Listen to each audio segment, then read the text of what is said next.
Saludos a todos los que estáis conectados. Greetings to all that are connected.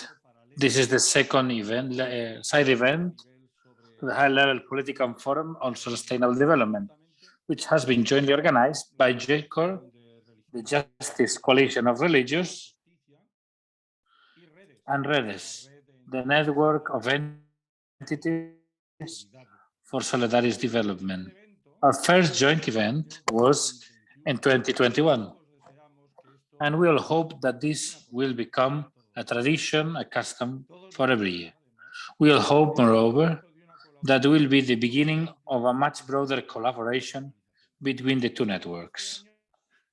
This year, the focus of our side event is one of the SDGs under review at the forum, namely Target 4.7, within the Sustainable Development Goal number 4. Quality education for all. We will recall this target to frame our meeting. We will then go on to focus even more on the perspective on SDG 4.7 that merges from the insights and lessons learned in practice by our global network. Target 4.7 rates as follows. By 2030, ensure that all learners acquire the knowledge and skills necessary to promote sustainable development, including through education for sustainable development and sustainable lifestyles, human rights, gender equality, promotion of a culture of peace and non-violence, global citizenship, and appreciation of cultural diversity, and the contribution of culture to sustainable development.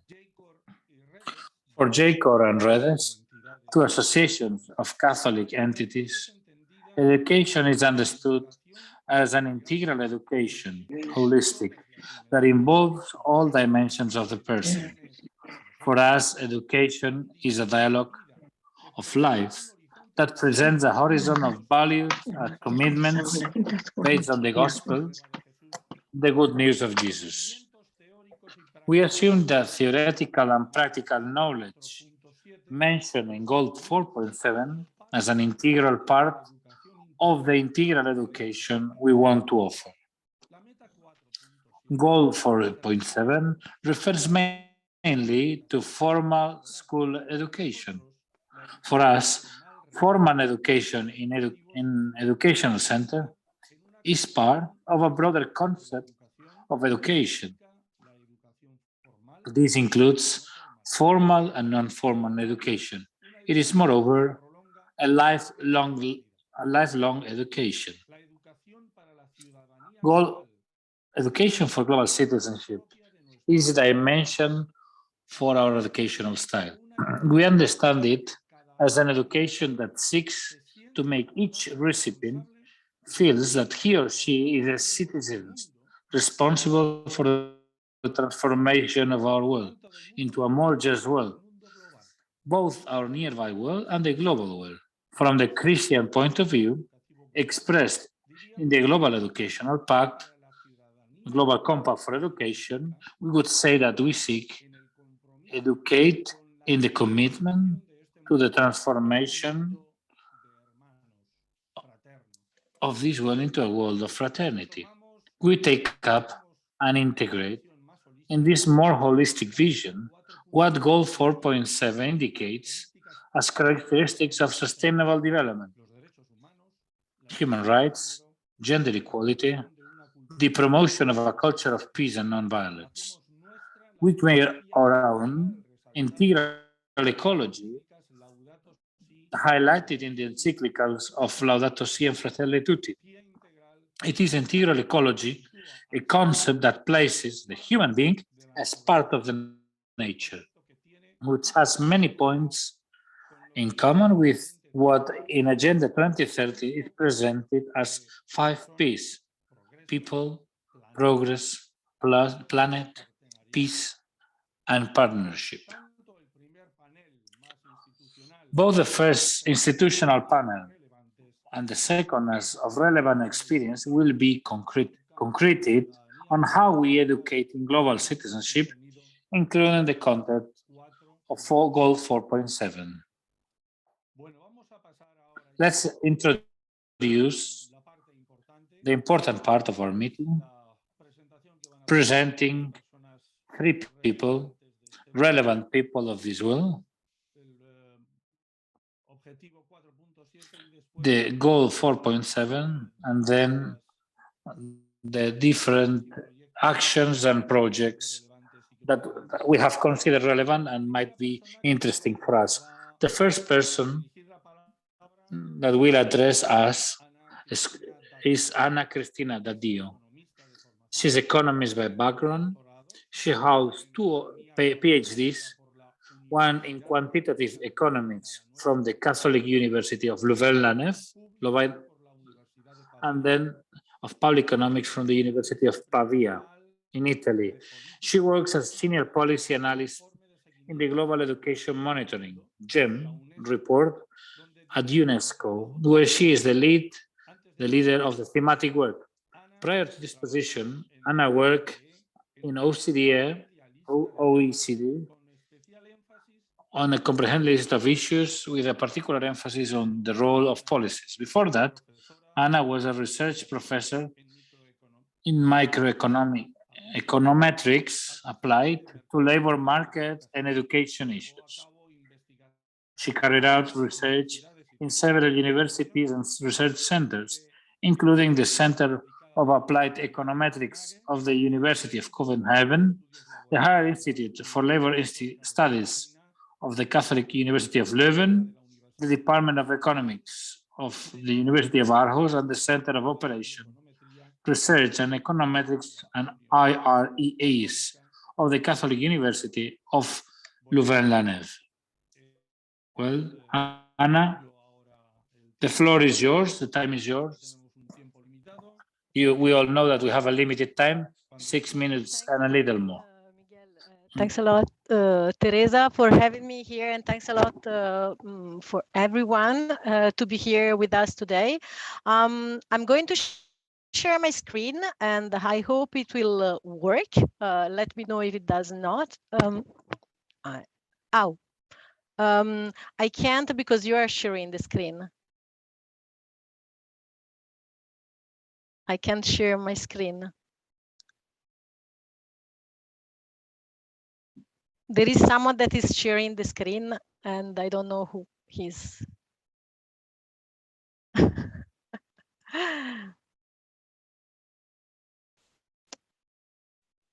Okay, I can share the screen now, I hope. Thanks a lot. I hope you can see it. Can you? And let me go on presentation mode so that you can see it bigger. And can you see it? Can you hear me? Perfect. That's great. Thanks a lot. So I will jump directly into the discussion because Miguel Angel has made already a beautiful and very comprehensive introduction on what is 4.7, and so I will start really on the content.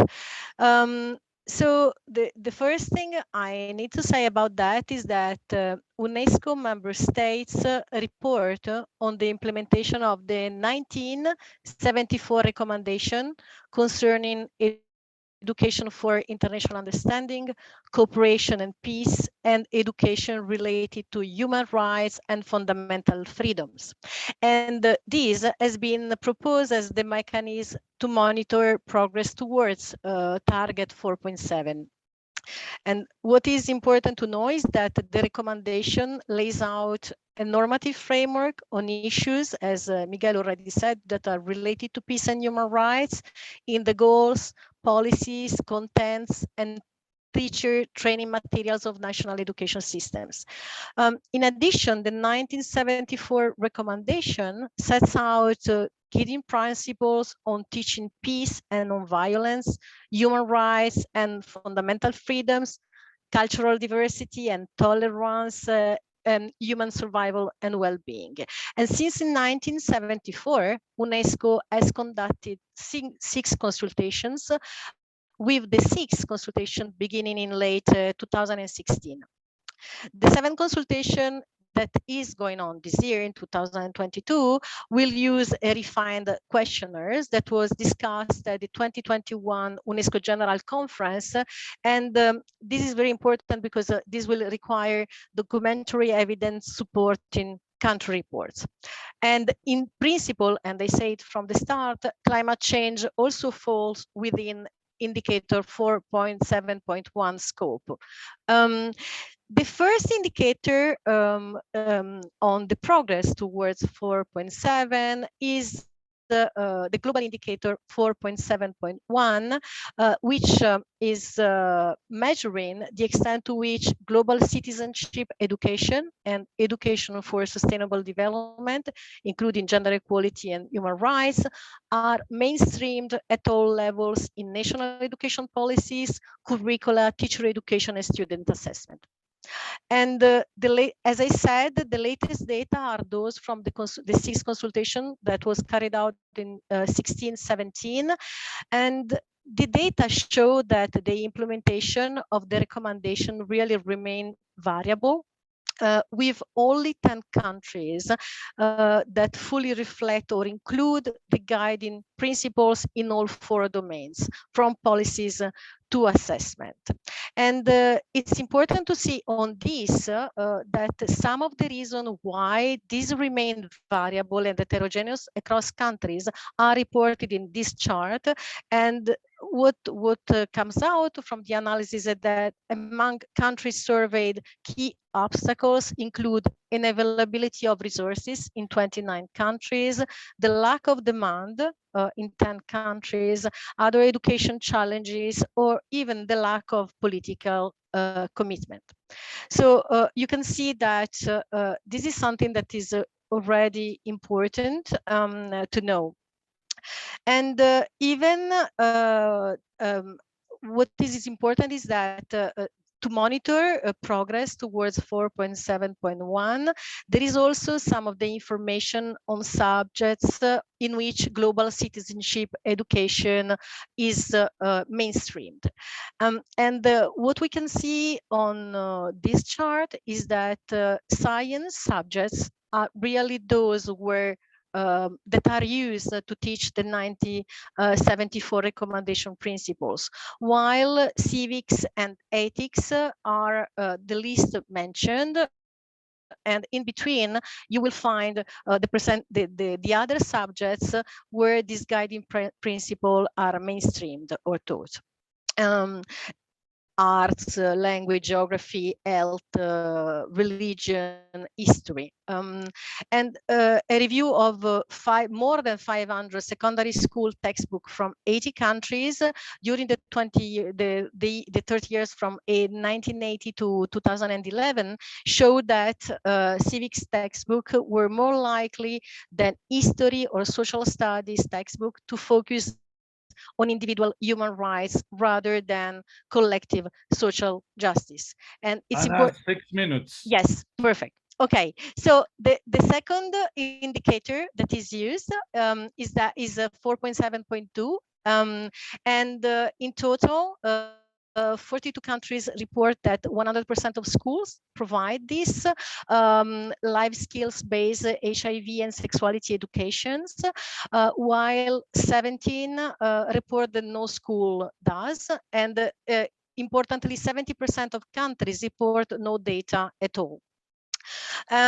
So it's important to say that there is to measure 4.7, we don't just focus on the provision, but also on the outcomes. And there are two indicators that are used to monitor the outcomes of the knowledge outcomes. And this is 4.7.4 that you can see here.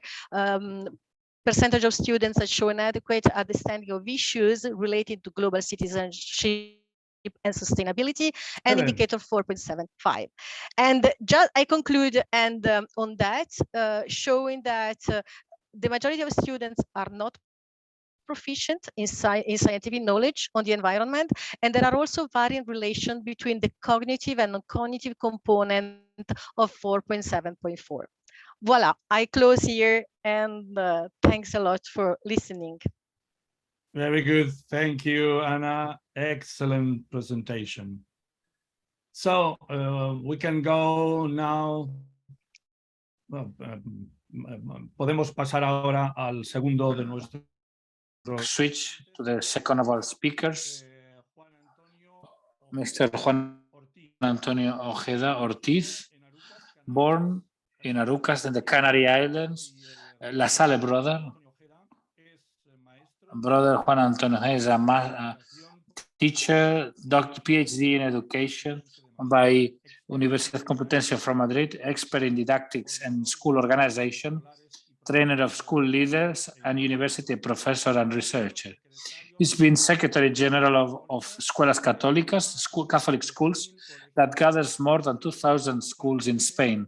Currently, he's member of the Advisory Council of Design for Global Change and academic director of the Office and Superior in IEC. This month, he was elected by Pope Francis as consultant of the Congregation for Catholic Education from the Vatican. Remember, if there is someone is speaking with, please shut up your microphones. Close down your microphones. Please close them. It's a nightmare to translate when two people are speaking. Good morning. Thank you very much for the invitation. I will be sharing screen. The invitation that the Pope Francis has done to us around building together the global compact of education comes from a profound crisis as an educational catastrophe. Many people is excluded from education, and current education is not answering to the challenges and needs of today.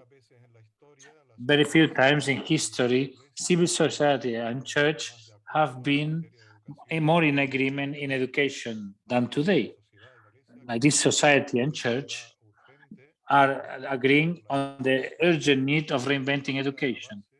And this is the basis of the refoundation of school.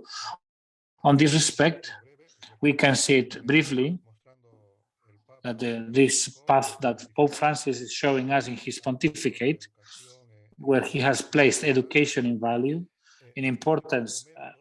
In his last documents, he named, Miguel Angel has already referred to Laudato Si, about the care of our common house, but in it, we are also already invited to generate a new model of person, a new model of lifestyle, a new model of society, new type of relations among human beings that are very deteriorated.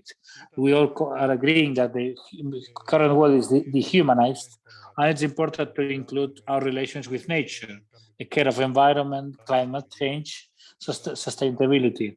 And for that, we need a holistic conversion, and we need to take consciousness that everything is connected. From the local to the global, we need to gather efforts. Pope Francis launching the Global Compact on Education in 2019, and in the same month, October, UNESCO presents at UN, learning how to convert ourselves. So you can see the timing. So reinforcing education to change education. In another document that Miguel Angel was quoting, Fratelli Tutti, that we all are brothers and sisters, that to be close to the others, the social sense, the care, avoiding exclusion of anybody. So everybody has access to education. Also women and girls working for peace, for equity. In the pandemic, the pact, the Global Compact was relaunched, that we will see. And by his side, civil society, UNESCO, in this last reports in 1972, in Faure report in 1996, or the Rios report, and they reimagine together the future of education. there has consensus of focusing on the person, educating the human being. The Lord's report and these 4 pillars, already 4 pillars. And we have seen, we have only taken care of head, of learning to learn, but the learning to do and learning to be good people and learning how to be together. If we would read that document, we would need to include to the learn to serve and the learn to care for our common home. Then UN comes, UN with the development goals, the 4.7, no? And recently, UNESCO has promoted this new report, Reimagine the Future of Education, a new social contract for education. All of us, we need to be committed and reinvent the education, of the future education. For that reason, the Global Compact on Education is an opportunity and a commitment to change education and it reaches everybody with quality so that it answers to the challenges of today and tomorrow, changing lives and context. The essence is working together and transform these lives and education. And we have to do it in the international institutions from top down, but that we are in first line, we have to work from the local perspective towards a global, so bottom up. So committing everybody, relaunching the pact. Pope Francis has said to us, commit everybody, and that was the same said by the director of UNESCO, placing the person in the center, in its dignity, in its rights, in its relations, and the importance of changing education in order to change society. In the director's speech of UNESCO, she said she was very happy to be together with the Pope Francis in that meeting. The Pope Francis established 7 commitments on the 5 areas of research that are related to university for this education, both formal and non-formal settings, 7 commitments or challenges, or to be assumed by everybody. Placing the person at the center, listening to children and young people, promote the dignity of girls and women, give responsibility to family and promote cooperation, be open to those in more exclusion, renew the concept of economy and politics, a new development, social development, and the care of the our common home. From OIEC, we have been working at the international level. We have published this guide on how to to build this pact from the local to global, like with 4 phases. Build from the educational center, involving the student, teachers, non-teaching personnel. The second step, build it with other educational centers of the neighborhood and the city. It's a fact that from the same city and town, instead of collaborating, they are competing with each other, speaking bad about the other. So trying to build a network instead of competing. And the third phase would be building with the municipality, involving parishes, neighborhood associations, sport clubs, employers, and even the city, and then go be a president of national and international networks. This is the essence of, we need to go deep on our curriculum and see what we are doing and see what we are wrong and what we have doing well and improved, and then what to give a new, what to put new. And I stop here sharing.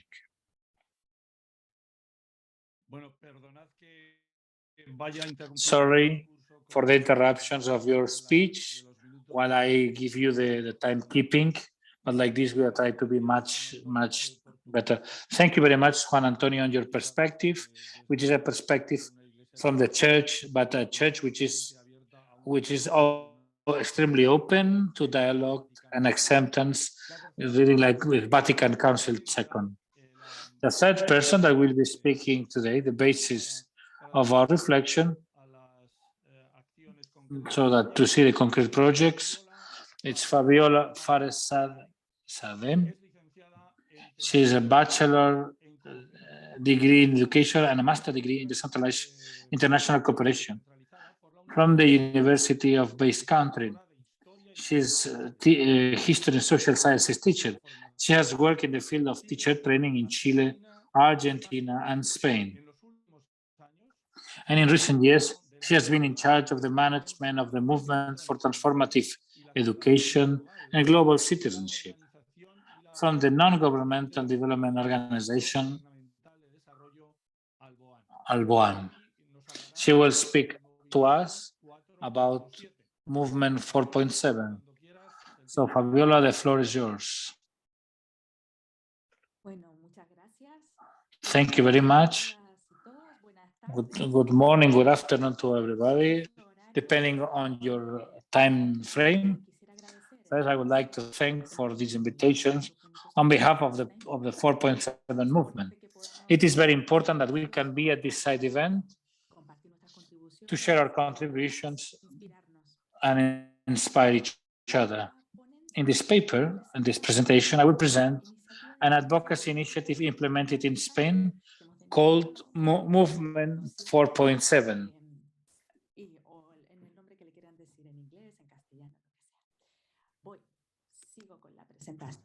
Continue with my presentation, hoping that technicalities will respect me. Okay. Apologies.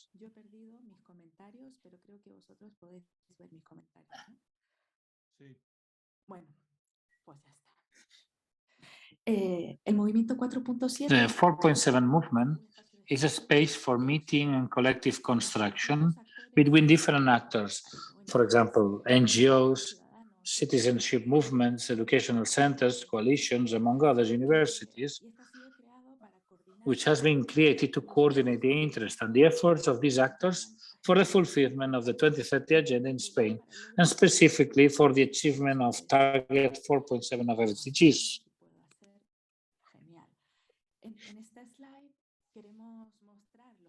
In this slide, you can see the active members of the institutions. You have some people which are members that are contributing with their knowledge, and they are working with us.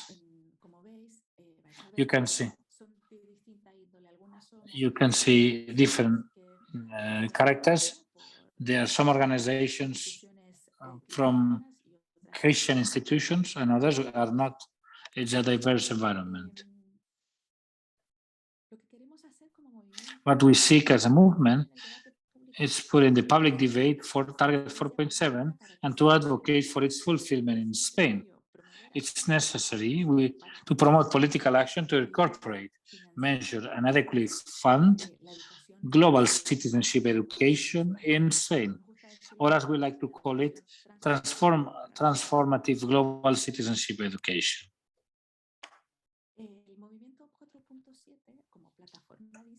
4.7 movement as an advocacy platform, we want to be an open space, open to participate, to groups interested in making target 4.7 a reality in Spain, so that you can join forces. Sometimes individual institutions are doing a lot of work around 4.7 target, but we need to create a space of union, of coordinating efforts.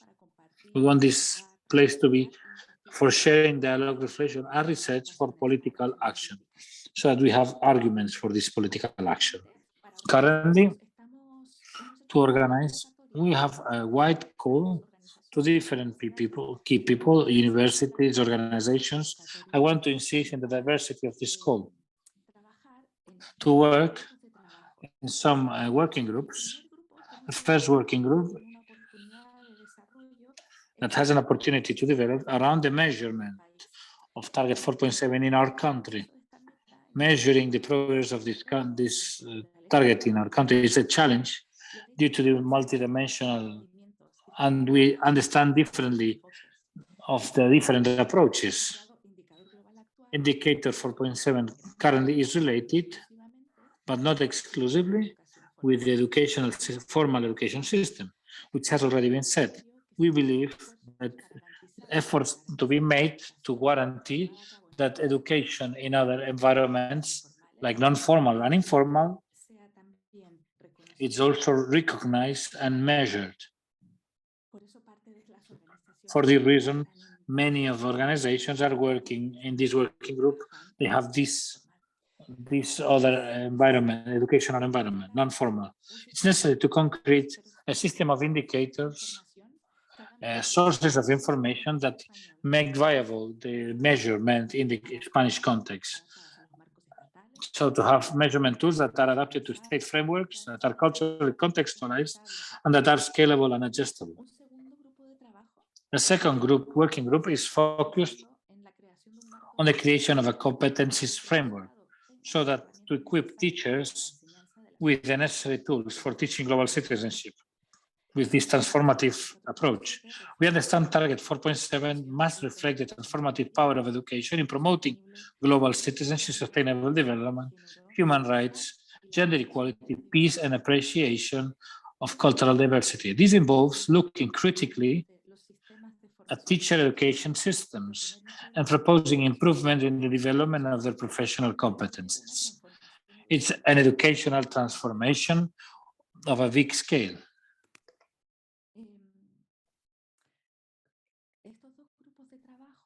These two working groups, they have a bigger goal, a crucial moment for education, for the collective action. We have less than 10 years left to implement strategies to achieve the 2030 agenda. This implies a profound, complex changes that require time, continuous work, and the collective effort of all the actors involved. For the first time at global level, Target 4.7 of the agenda recognizes the importance of ensuring that learners of all ages have the knowledge and skills to fulfill the sustainable development. We believe from the movement that our society's commitment to the development of 2030 agenda. However, in order to achieve the Target 4.7, it's necessary. We need a strategic, coordinated, and collective action that involves administration, third sector NGOs, and universities, educational centers, among others. It is essential to keep Target 4.7 on the public agenda. A small reflection, our role of Catholic institutions that have their place in this context.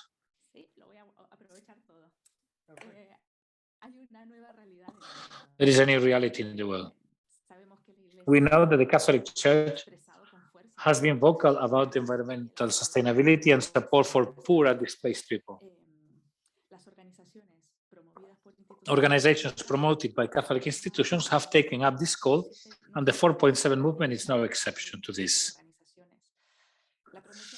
The promotion of educational approaches such as transformative global citizenship education, it's part of these organizations' work, on their daily work. With the help of global citizenship approaches and educative transformative global citizenship education, we can promote living values that make a difference. It encourages questioning, reflection, continuous dialogue, empathy, caring, and build a more just, equitable, and respectful world for people and the environment.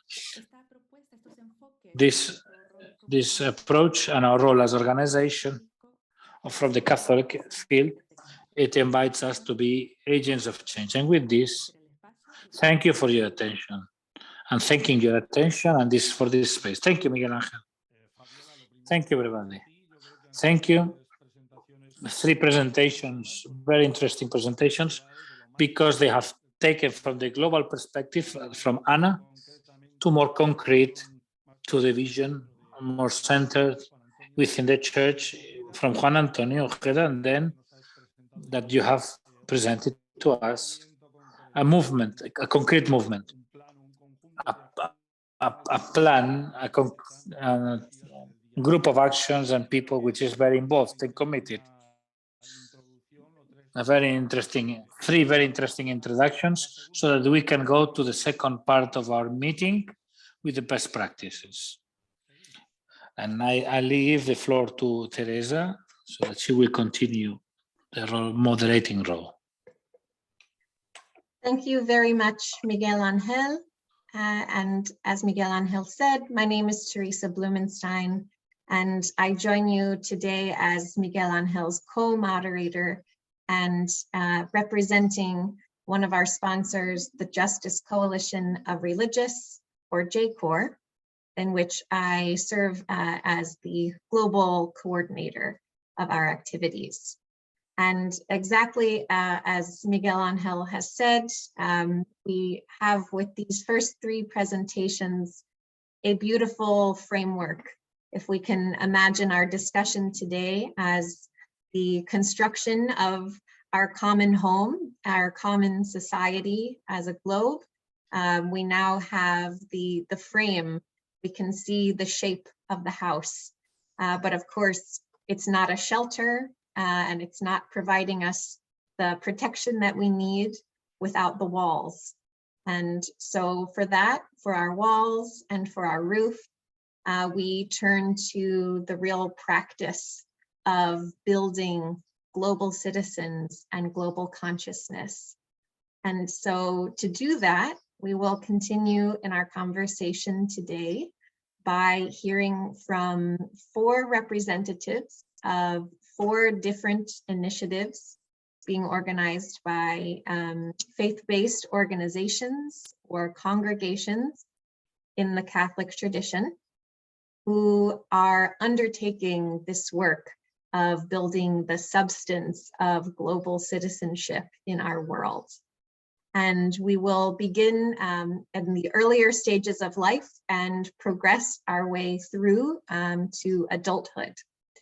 So to begin that sharing of good practices, we will go first to Brian O'Toole. Brian is a former primary school teacher who now works at the Presentation Interprovincial Justice Desk in Dublin, Ireland, where he represents the interests of 2 presentation provinces, one in Ireland and one in England. Brian's role is also to inform, motivate, educate, include, and collaborate in ways that highlight injustice while offering pathways for engagement and change. Today, he will introduce a program of the congregation called Challenge to Change, which seeks to form global consciousness in primary school students in schools with a presentation ethos. So Brian, you have the floor. Thank you very much indeed for this wonderful opportunity. I would like to introduce to you Challenge to Change. Challenge to Change is a development education project aimed at all students from 4 to 18 years of age in Irish presentation schools. These hands-on projects raise awareness of global inequality as they foster critical thinking as students understand how their local action can have a global impact. What better way to bring about learning than to ground the Challenge to Change projects in the SDGs, a living plan for the future that connects us all. The vision of the project is driven by the presentation charism and ethos, embracing the challenge of working with those who are furthest behind. Justice, human rights, sustainability, and promoting right relationships are central to the presentation mission. Challenge to Change is about empowering students as they explore SDG themes, encouraging a social consciousness, a broader vision, and an appreciation of complex worldly issues. Challenge to Change harnesses the energy and enthusiasm of all students, and while an individual class may take the lead, projects are generally a whole school effort. This vision and passion inspires young people to consider reasons why there are so many people so far behind. Students choose projects that relate to people, planet, partnership, peace, and prosperity, the 5 Ps of the SDGs as mentioned earlier. The map here shows the spread of the Challenge to Change projects across Ireland in its nearly 20-year existence. For many schools, such has been the learning and the impact that they are serial Challenge to Changers. Importantly, not all schools are the same. Some are located in wealthier areas, some in poorer urban and rural areas. Some schools are extremely large, whilst others, by comparison, are fairly small. Some schools have classes for students with extra needs, but all students are invited to engage, and there is a firm promise to leave no one behind, echoing an important principle that underpins the SDGs. Challenge to Change projects are non-competitive. Entries are not judged. It is accepted that all schools have produced, learned, and shared to the best of their ability. Engaging with the project ensures the support of a tried and tested process that outlines how the projects might be collectively planned, who might be involved, how it might be recorded, indicating a possible timeline, taking all through the project step by step. This year, the Challenge to Change team asked that all projects would adhere to the theme of climate change, but with this in mind, they offered a possible list of topics and suggested actions only as a guide, but not limited by the suggestions.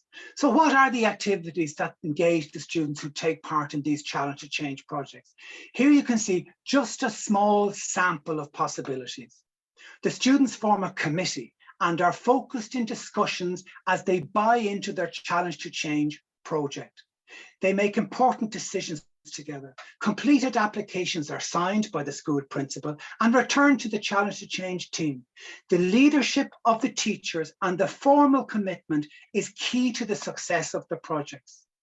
Previously, some projects have taken an investigative look at those who are furthest behind, as well as taking an action to make a difference, awakening that social justice spark, prompting active, participative, global citizenship with important opinions that may well have been shaped by their work on their respective Challenge to Change projects.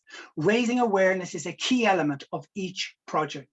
In this example, a child employed is a future destroyed, an interesting challenge for the young students in this photograph. Another impressive and impactful project looked at plastic waste, the effects on the oceans, on marine biodiversity, as students thought to practically reuse some of the carelessly discarded plastic. They reimagined the waste and produced costumes, jewelry, and accessories that would be the envy of any Parisian or New York catwalk. Costumes entitled Milk in It, Rewind, Brood Awakening, Colour Bomb, Fayette, the Fairy of the Forest, and Minima of the 100,000 styrofoam beads. Some of the topics chosen are complex, difficult, and often confronting. For example, child soldiers or human trafficking. But this doesn't deter students from researching, caring, and working to raise the profile and awareness of topics that perhaps we mightn't like to hear about. Homelessness is a lived experience for many in Ireland and is regularly reported on in the context of urban homelessness. One presentation school made rural homelessness the focus of their project, researching, listening, questioning, and reporting on their findings. Their Challenge to Change project not only proved that rural homelessness is a real lived issue for so many in Ireland, they went on to make a practical action for those who lived on their streets. Together with parents, they raised money to purchase a van, which they now use for the weekly delivery of sandwiches and practical supports. Their work has had the attention of the media, and this project is an example to others in that it has researched and solved. The project lives on, but more than any of this, those who are homeless in this part of rural Ireland are accompanied in their dignity. Towards the end of the school year, all participating schools are invited to send representatives who will speak to their projects at special seminars that celebrate the achievements of all, that showcase the work and highlight the learning and insights, allowing all in attendance to shine. This is when the Challenge to Change project really comes to life. There is a renewed energy. Student creators are eager to explain their learning. They want to tell you the best parts, the worst parts, the fun parts. They want to show you their piece of the work. But more than anything that stands out is their enthusiasm, their passion for their chosen subject, their authoritative explanations and their confidence and their willingness to share and their ability to stand over their work.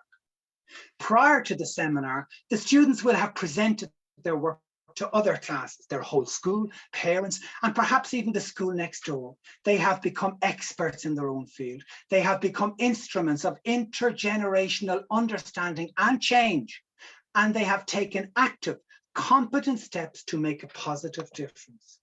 All who attended are also treated to educational workshops that are offered by international NGOs and others with experience in working with those who are furthest behind. But what of the Challenge to Change projects this year? This is one school who created an imaginative wrap to alert all to the carbon emissions associated with transport. Have a listen out in particular for the Dublin accent here. 1, 2, 3. Get out of the car, it's not that far. Walk, scoot or cycle is still. If you can't do that, just carpool. We all need to do our bit or climate change is gonna hit. Each of us has a role. We don't want climate change to take control. A little further afield, in Galway, the students paid careful attention to fossil fuels, learning about COP26 and the SDGs as they visited the Galway wind farm, researching costs, technology, local and global impact. Their guided learning is interactive and cross-curricular. In this little video, the students have saved plastic bottle caps from entering the sea and the ocean and created a seascape, alerting us all to the effects of our plastic pollution. This is a little quieter, so you might have to listen a little closer. This is our Challenge to Change mural, and we painted it and put bottle caps on. We asked the whole school to bring in some bottle caps and we've sorted them, and you can really see how much bottle caps and plastic they've come from, and now we put them on here so they don't end up in our oceans.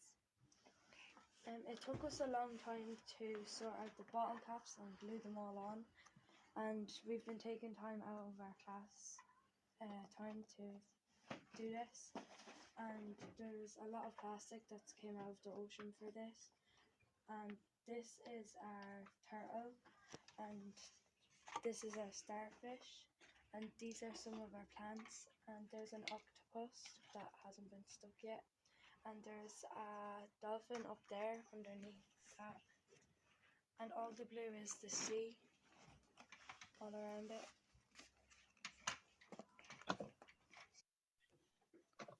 This is our Challenge to Change. And this is the final impressive result.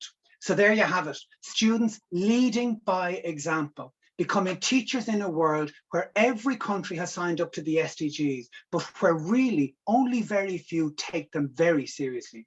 The Irish government can talk a good game, but it's the students here of Challenge to Change who walk the talk. Challenge to Change is about doing.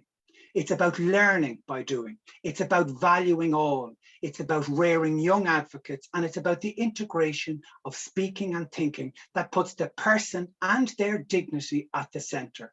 It's about being moved by the heart as it taps into a curiosity and promotes teamwork where participation and affirmation are the prizes. In the words of one young participant, there are so many ways of challenging to change. Thank you very much for this wonderful opportunity.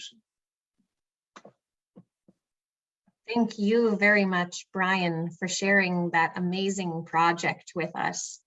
I'm struck especially by its inclusivity, finding a way for every student to contribute, and by the creativity that it is invited forward from your students in so many parts of Ireland.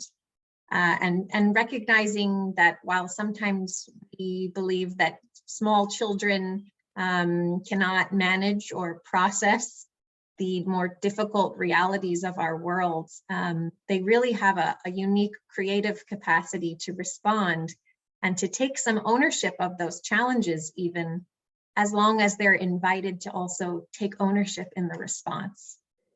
So that's an important lesson for all of us. Thank you very much, Brian. Thank you for the kind words. And we will build on our house even further by talking about global consciousness at a slightly older age and still in the context of school by hearing from Aurora Vanegas Collado, who works with the Claretian missionaries of the province Santos Palos in Pamplona, Spain. She is the pedagogical director of the secondary and high school of Claret La Raona. And for the last 3 years, she has been the pedagogical advisor for the schools of Claret Ascarza and La Raona. Today, she will speak about the programs of the Claret La Raona School, which seek to form secondary and high school students as global citizens. Aurora? Hola, buenos días. Muchas gracias por... Thank you very much for inviting us to participate in this event and be able to share with you our experience. We will share screen. Is with me Eduardo Fernandez, that is has been part of the Parents Association at our school and takes part with us, collaborating in all the projects regularly, as he's part of the Aprendizaje Servicio Network in Navarra, and apart from the organization.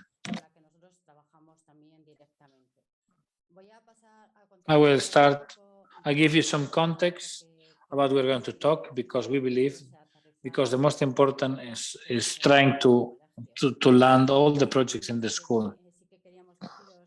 We would like to say, with the presentations we've seen, our project, educational project, is forming people from the gospel values, are known, are self-valued, are conscious of their dignity, competence in order to live in society, in a global society and changing, respectful with environment and with nature, is something that matches quite well with this framework from SDGs, with the framework of the Global Compact on Education, as Paul Francis tells us, and of course, from our educational project in our center. The question that we have to do ourselves, or that we do in ourselves, how we need to do our educational, to develop global citizenship capacities. We have pupils that are able to have some empathy, understanding what is around them, to be able to be in the place of someone else and move and commit themselves to transform the world. In this aspect, we believe as well, as some companions have already said, that educators are crucial points of reference. Someone has already spoken that we have how to build. We believe that the profile of teachers is crucial, because we are the ones accompanying in this process our students. How? We cannot do it in the traditional way, and we cannot do it on the sideways or not include it in the curricula. We need to build it from what we know to do, from our daily life, from our being in the classrooms, on our deep knowledge of the curricula, and from the knowledge of what is happening in this world. We have 5 ideas that will be transversal, cross-cutting,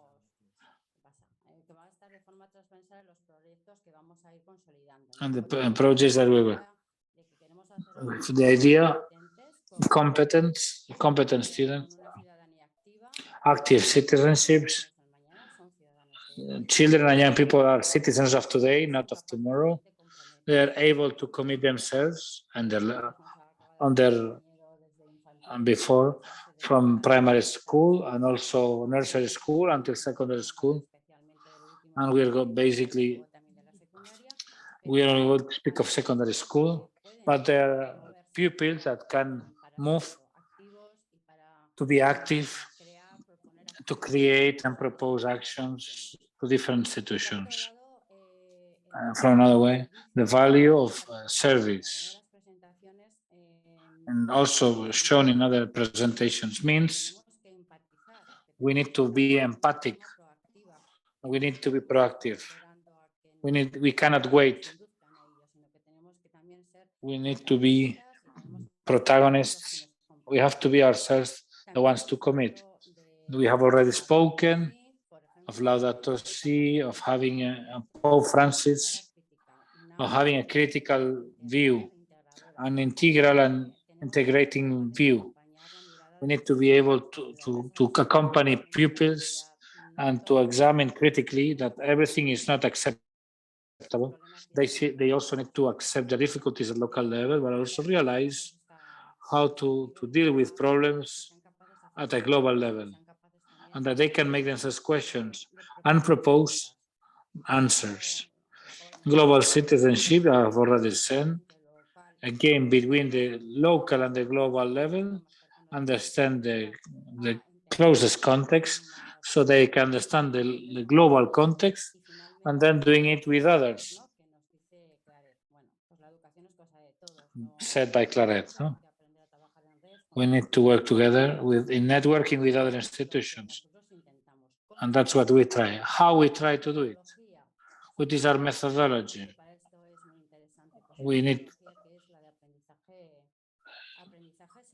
learning through service for global citizenship. It's teaching, but at the same time promoting the service to community. Learning what the curricula is teaching them, what they have to, at the same time they are able to commit themselves with the societies around them. And now Eduardo is telling you, I will come back behind from the 2030 agenda, number 51. Children and youth are fundamental agents of change. 4.7 from there. And all SDGs are usable to channel the creation of a better world with children. When Miguel Angel has underlined both practical and theoretical knowledge, leads us to transformative actions. We are going to speak about some projects. What has said Aurora is in line with what Ireland has just shared. We call it differently, but it's mostly the same. From the different themes, what was the social need or economic? We can incorporate which is the challenge is urging us and what we can do. And what we do when we face this, we commit ourselves and we network and we do something transformative. We will share some projects. We did this project last year with 6 and 7, 8 years, super SDGs. They love speaking about superheroes. They know at local and global level, someone from local regional government, and then we contacted with Claritians in the UN, Henry Ramirez, and spoke to them at global level. They did mind maps about 2030 agenda, what meant each SDGs, which needs they see in their environment, and from there, in group, they designed their own superhero or heroine that could transform that reality. It had their name and identify which SDGs was. This was when SDG 13, And then with plastic reduction, in line with what Ireland has said, what mission they can fulfill, what it would be necessary, what would be the superpower, the allies and the enemies to fulfill it, the network and the obstacles that have to overcome. Some months, and then we did it. We did it we celebrated and we did that. It's another project, traditionally, campaigns, very concrete campaigns, very limited duration. It's a system that must be overcome. We need to work on 4.7, the insertion in the curriculum of the different themes. This is a project from the campaign of 2-month duration. We had to work the company and the Education for Entrepreneurship. They designed a project in which they had a development cooperation project working from dignified work, SDG 8 or SDG 12. So several SDGs in the same project. This one is more important. This was for the whole year, 12 years old, 6th of primary, 5 lines of service. Even if we spoke about pollution and climate change, but not thought as global citizenship. But when we start a vaccination campaign, a girl suggested raise awareness that everybody should be vaccinated. In the global context, was a great opportunity, a golden mine. In Spain, we're considering which vaccine and if we were vaccinated, but in a global context. But the vaccination process is still a challenge, a disaster. 3.8 challenge, the access to vaccines and the 3B mean the activities and accessible vaccination and the royalties and intellectual property rights. So we could introduce global citizenship in a project was not thought as such. This is a good hint how to transform the normal work at school class. Then in upper secondary school, we have 2 big projects. It's 10 years with us, PES. Social education project is a project that came out with a clear objective that boys and girls could be in contact with realities of our environment, of our city, with people with less opportunities, with disabilities, with senior citizens, and supporting NGOs that work with these collectives. In that project, they do during the whole school year, they support these NGOs, they go as volunteers, and they do a reflection process about what they have learned and what this means for their life and for their vocation. The last project in upper secondary, the research on a bachelor for global citizenship.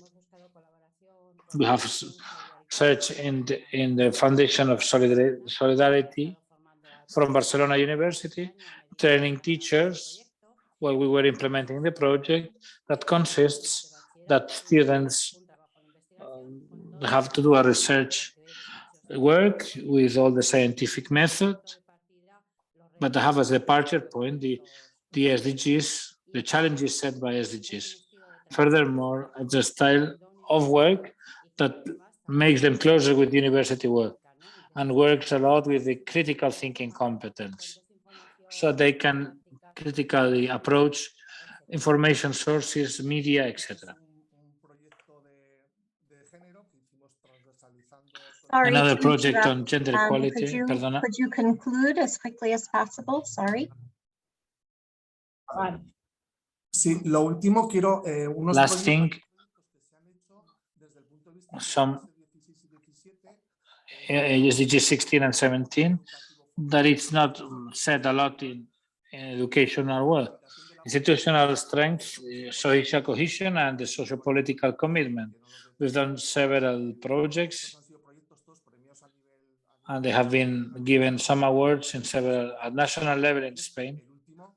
The last one on the terrorist band ETA, the end of ETA, the 25th anniversary of Miguel Ángel Blanco murder, and this has been one of the big topics dealt in this from a local perspective, based on peace culture.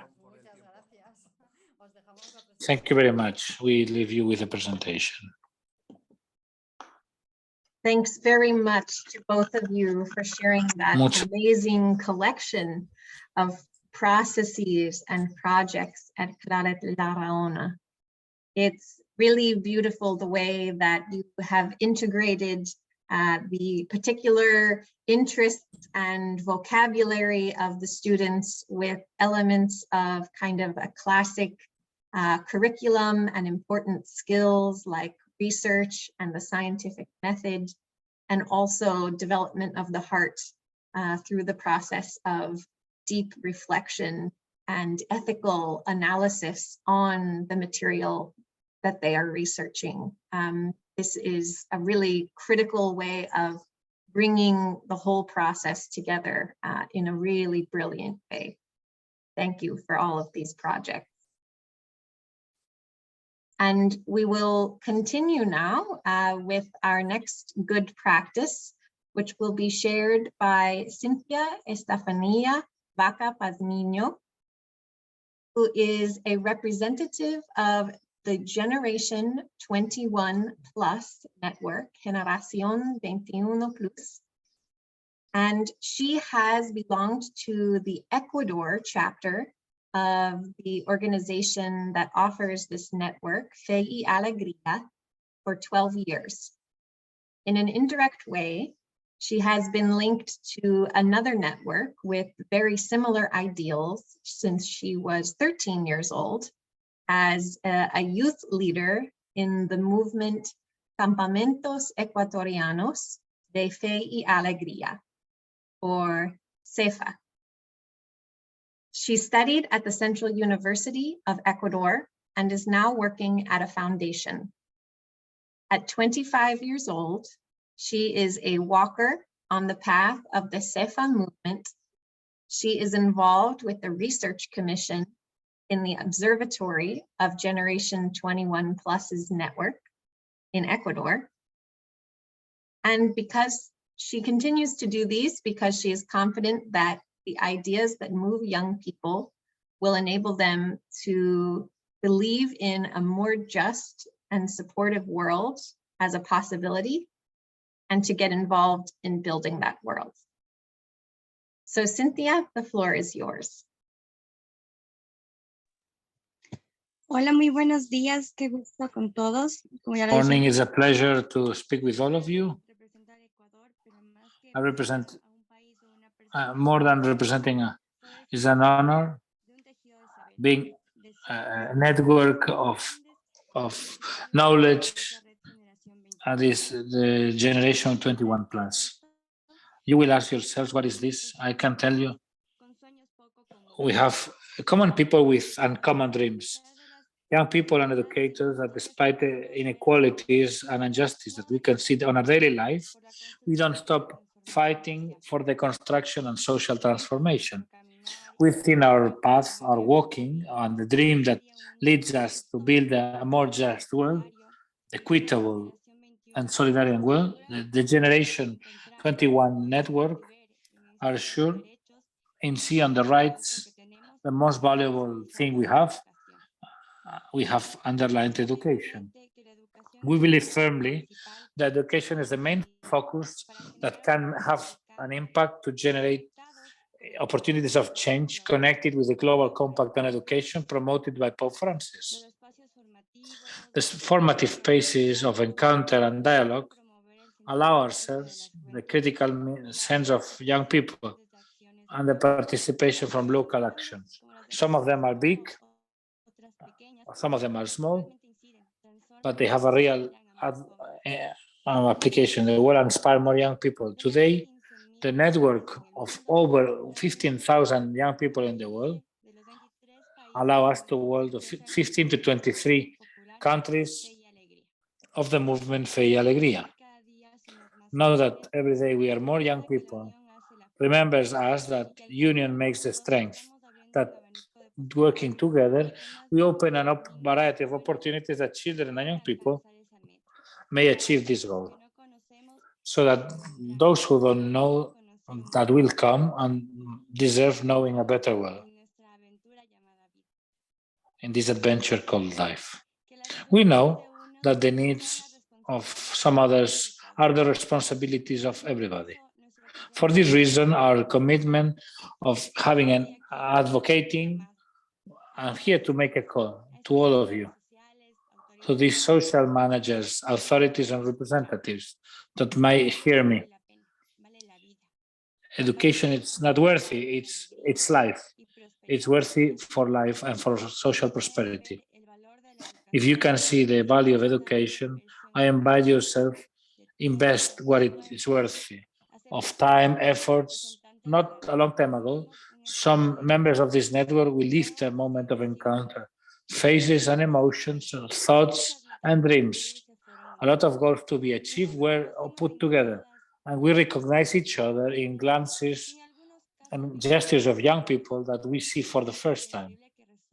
But it might seem incredible, we reflect on each other's face because we are moved by the same causes, and to have motivation to continue fighting, I will give thanks to God and to make possible like young people like us, we have the opportunity to live these spaces of the education and transfer of knowledge. And this was a global encounter of Fe y Alegría movement and also Entre Culturas NGO. And the indignation must be the strength to look for actions that destroy the borders. We know different realities, and that has helped us to raise our voice, raise the voice of young people. It's so important, especially after a pandemic that affected everybody. But at the same time has shown our strengths and our capacities to be resilient. In several countries where the Generation 21 Plus is present, the local campaigns, the virtual encounters, the walks, among many other activities, and you can see in our magazine and on social media, they allow us to raise our voice on the place of those who are voiceless and commits us for the change, the care of a common home, equity, holistic education, and this to build a global citizenship that we want. In 2020, we realized research in times of COVID, and there we were able to identify the importance of education of peoples and communities. In the global encounter, this vision was reaffirmed, and we were able to identify that education is emergent in an emergency. And yes, it's reality. It's an emergency. In some places more than others. Digital gap, the difficulties to reach to different resources and big limitation for thousands of young people and children, and even teachers that despite their formidable vocation were limited to contribute on that education process. The poorest were the most affected. But as the founder of Fe y Alegría said, the education of poor people cannot be a poor education. For this reason, I'm here to invite yourselves to invest in young people and also in childhood. We are not only in the future, we are also the present of society. Through dialogue, we could reflect and underline that emotional health is as important as physical health, that formal education is as important as value education, that strengthening our spirit is as important that as strengthening our mind and what it involves. It's not enough of speaking about equality if we do not promote empowering girls and women. I want to conclude my presentation presenting our magazine and your openness, the active and the faith you have in young people. Your support is very important so that young people are mobilized for the rights of all people that we all deserve. Thank you very much. And as I said, I invite you our social media, Entre Culturas, Fe y Alegría, Generation 21 Plus. We are connected to achieve these dreams, working hand by hand on the 2030 agenda so that we can build a better future. In the chat, we will leave some links so that you can check them. Thanks for this space. Muchísimas gracias, Cynthia Estefanía. Thank you very much. Wonderful to hear directly from you as a gracias por escuchar example of the way in which this phase of life, recently finishing school or in the process of finishing school, is such a critical moment for ongoing guidance and support from those who would like to promote global citizenship. It's a moment for you and so many of your peers to really begin to speak up and be the leaders and the organizers. But of course, some joining agent, some help in organizing and especially providing resources and helping to close gaps where digital connection isn't available.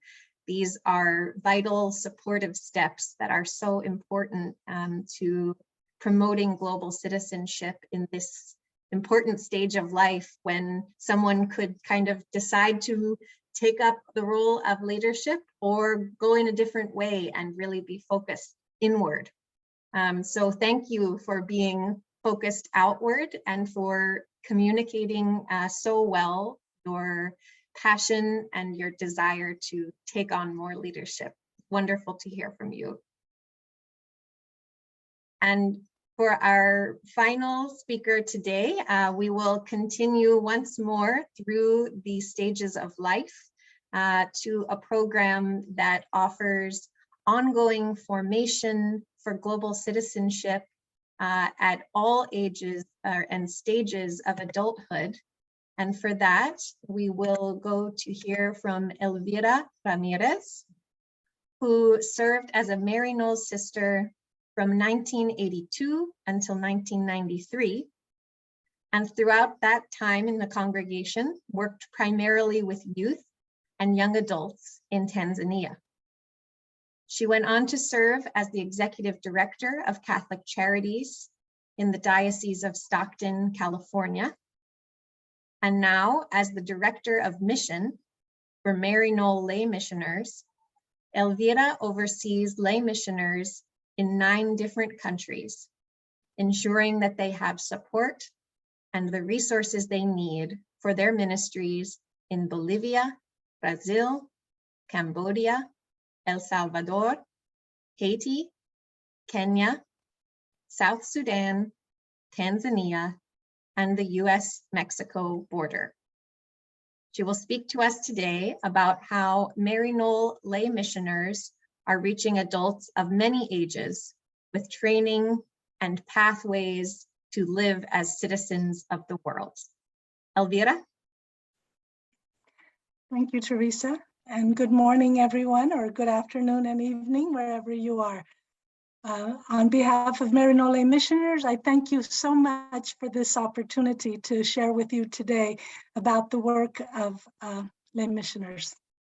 So let me begin with,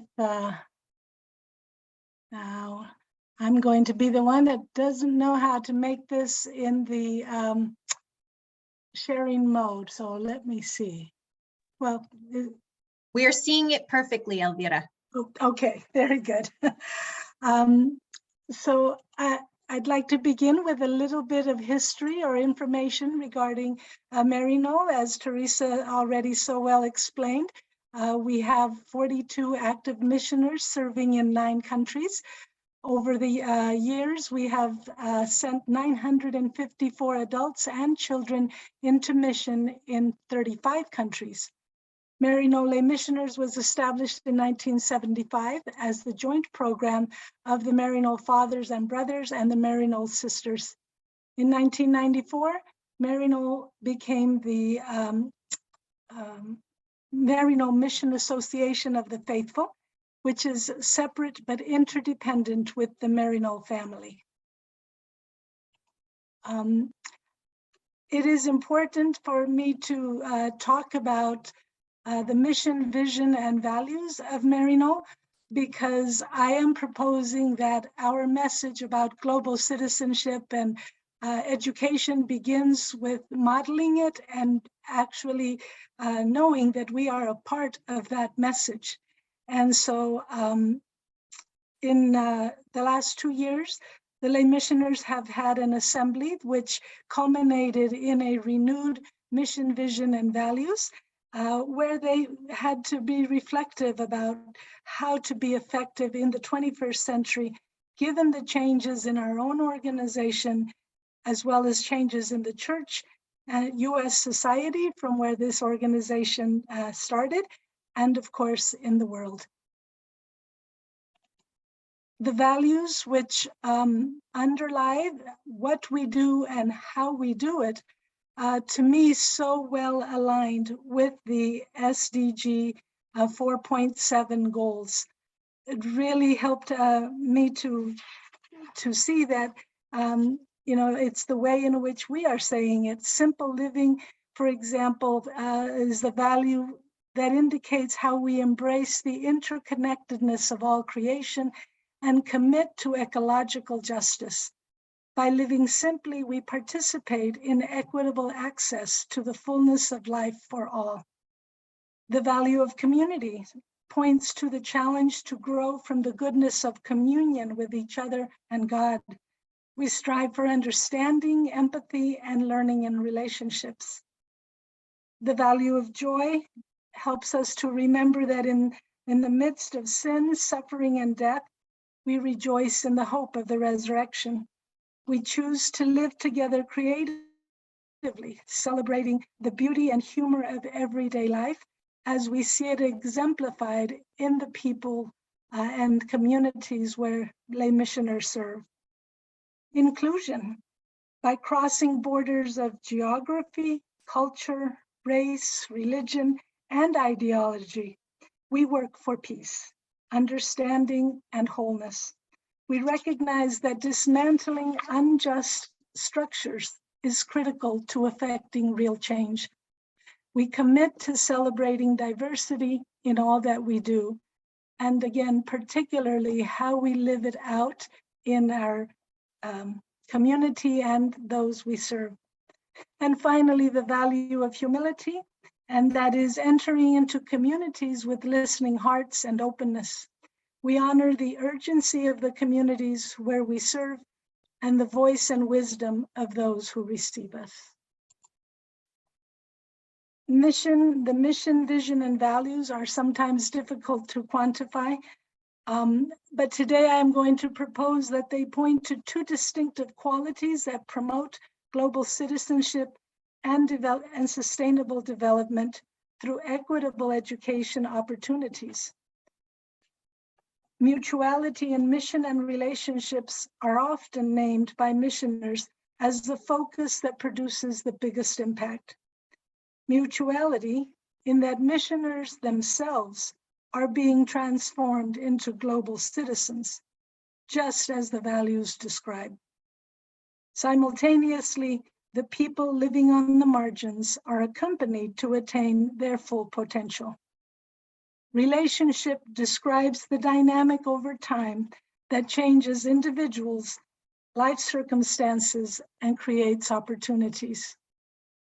Juan Gomez, the Maryknoll Lay missioner from Bolivia, put it this way: mutuality presumes that the people we serve have the capacity, skills, and ability to do what is needed to improve their situations.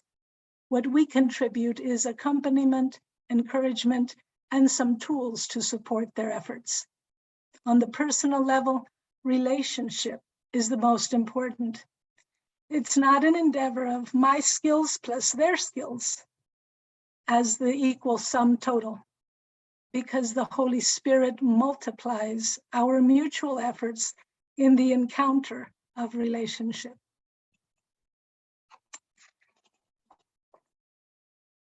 So I would like to now highlight two examples of how Maryknoll lay missioners promote human rights, peace and nonviolence, and education through sustainable development. I would begin by the examples in Kenya and Sudan, where missioners Rich Taro and Gabe Hurish respectively work in ministries which emphasize expanded opportunities for young people who are marginalized due to HIV and poverty, among other complex factors. Rich is the administrator for the Hope Project in Mombasa, Kenya, where they serve orphans affected or infected by AIDS and other impoverished youth in the form of assistance with school fees, tuitions, and exams. The center provides uniforms, books, and other supplies, transportation, meals, and in some cases, boarding and medical assistance, weekly tutorial sessions, proactive monitoring of each youth's progress in school and at home, as well as counseling when needed. Hope runs a number of events for the youth and their families to assist with family and social issues, as well as providing spiritual enrichment.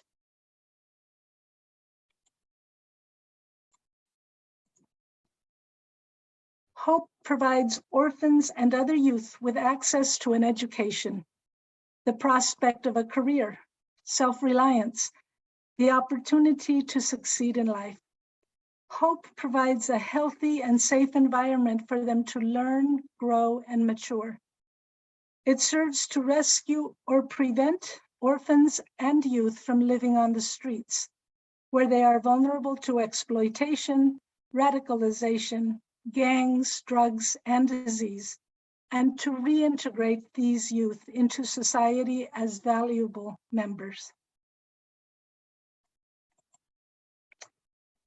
Gabe is currently living in the Holy Trinity Peace Village in a remote part of South Sudan. Together with the team there, he works to reduce violence and conflict among the various ethnic groups through peace intervention, education, health, and socioeconomic development.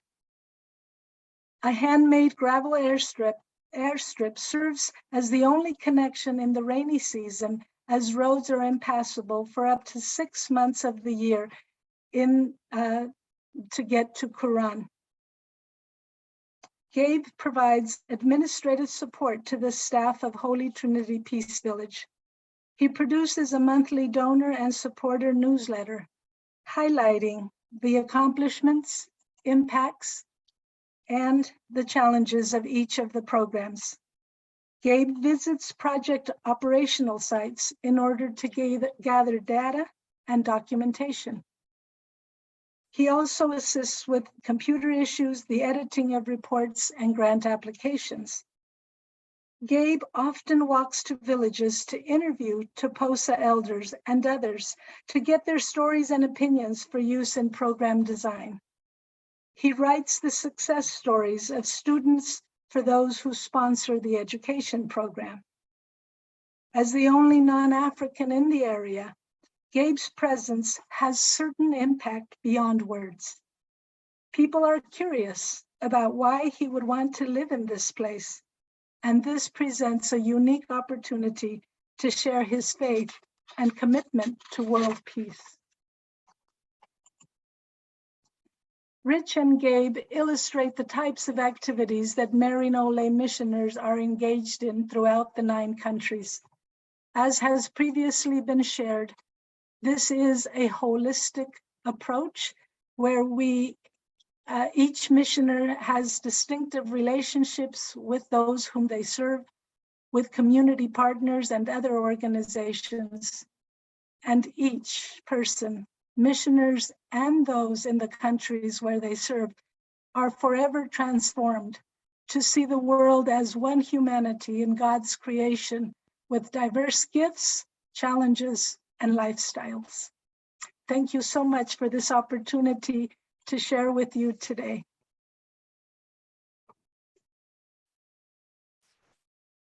Thank you, Elvira. And I think your selection of the words for your vision, mission, and values, the selection of mutuality and relationship are so perfect. And I think we see that in wherever we are building global citizenship, we must also be building mutuality and relationship that as Cynthia Estefania said before you, it's about breaking down borders so that we can encounter one another and be in relationship. And I love the way that Mary Noel has allowed Rich and Gabe and so many others to apply their very specific skills that they may have gained from professional careers and training to very new settings and to the building of this stronger, more just global society. They're really, two of very many beautiful projects that have come from the work of Mary Noel Lay Missioners. Thank you so much for sharing. And unfortunately, we have had so much to share with you today that we have reached the end of our time allotted for the event. So I want to, on behalf of all of the very many organizers of this event and all who we represent, I want to extend deepest gratitude to all of our panelists, to the members of REDACE and of JCOR and in our networks who have brought us all together today, and especially to our interpretation team who have enabled our global citizenship conversation to have a global reach. And in closing, I will offer the words of a former UN Secretary General, Ban Ki-moon, who says, "You have to work and think about how we can make this world a better place for all." This is what I'd really like to ask our young leaders. We will try as leaders of today to minimize the problems which we will hand over to you. But it is to you. You have to take ownership and leadership of tomorrow. For that to be possible, you have to strengthen your capacity and widen your vision as a global citizen. And as we've been reminded by today's panelists, the work of global citizenship begins at birth and continues throughout life. We are all young in the eyes of Earth, and we must all continue to think of ourselves as these young leaders who are charged with taking ownership and leadership of tomorrow through profound kinship with all beings alive today. Thanks again to all who are gathered here for your contributions of active listening and your passion for education. Thank you for all the ways that you will bring the wisdom that has been shared in this event and your own gifts to the lifelong formation of global citizenship in yourselves and in those around you. Have a wonderful remainder of your day or evening. It's been wonderful to be with you. Thank you, especially Gonzalo and Teresa, for your time and your interest and your care about this meeting. So waiting for the next meeting in the next high-level political forum that will be one of the most important HLPF in the history. Remember that. And perhaps in the middle, some other event together could be very good. Goodbye. Thank you.